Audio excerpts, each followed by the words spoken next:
Lu pernah gak sih udah spam dungeon berjam-jam, capek, ngantuk, tapi penghasilan lu kalah jauh sama satu orang yang standby sambil mainin 10 akun bot sekaligus. Terus giliran lu dapat item rare, di market malah udah ada yang jual jauh lebih murah. Tahu kenapa? Karena dia pakai bot. Dan parahnya, lama-kelamaan market jadi ambruk. Lu nggak dapat apa-apa kecuali capeknya doang. Tapi pernah gak sih lu nanya gitu, apa sih sebenarnya bot itu? Kenapa bisa ada? Dan kenapa malah makin banyak yang pakai? Oke, kita bahas dari awal. Bot itu bukan pemain asli, tapi program atau alat otomatis yang dikendalikan oleh komputer dan bukan manusia. Tujuannya bisa buat bantu farming.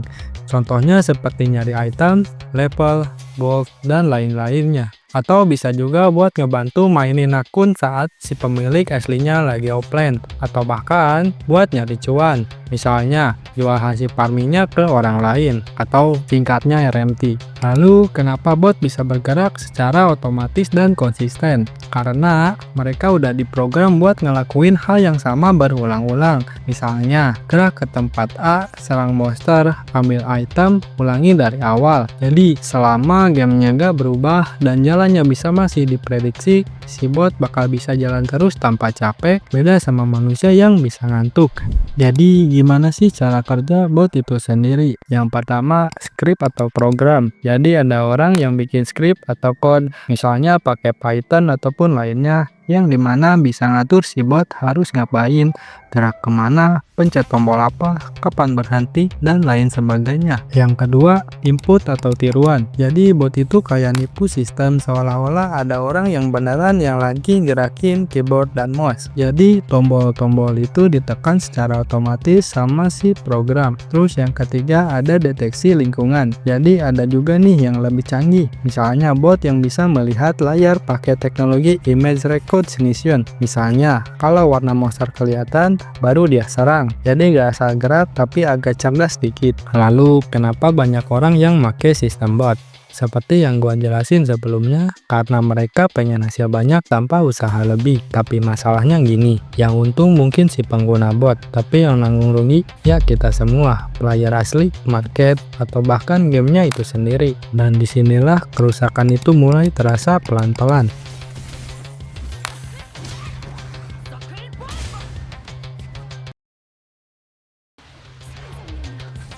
Pertama dari sisi player asli, coba lu bayangin, lu udah niat banget mau grinding berjam-jam buat cari item atau nyari gold. Tapi pas lu udah masuk tempat farming, isinya malah bot semua, yang dimana mereka udah nyolong spot atau kill monster duluan. Yang kedua, market atau trading host. Ini juga kena imbas parah, karena bot farming 24 jam nonstop, item dan gold jadi berlimpah, supply naik gila-gilaan, harga unlock karena supply lebih tinggi daripada demand. Misalnya gini, item langka yang dulunya lu bisa jual dengan harga 100 gold, sekarang cuma 10 gold doang, karena market udah kebanjiran item dari ratusan bot, yang pada akhirnya player-player yang cari duit lewat farming manual bisa rugi besar, bahkan bisa dibilang gak punya celah buat bersaing. Dan yang lebih parahnya lagi, ini semua bisa nyebabin inflasi pada game, karena gold hasil bot terlalu banyak, nilai mata uang di game jadi kayak sampah. Barang-barang penting harganya bisa naik atau bahkan ngedrop parah, atau sebaliknya, item basic jadi nggak berharga sama sekali. Analogi kasarnya, bot itu kayak bankir liar yang ngeprint uang seenak jidat sampai ekonomi kemungkinan bisa hancurnya gede banget.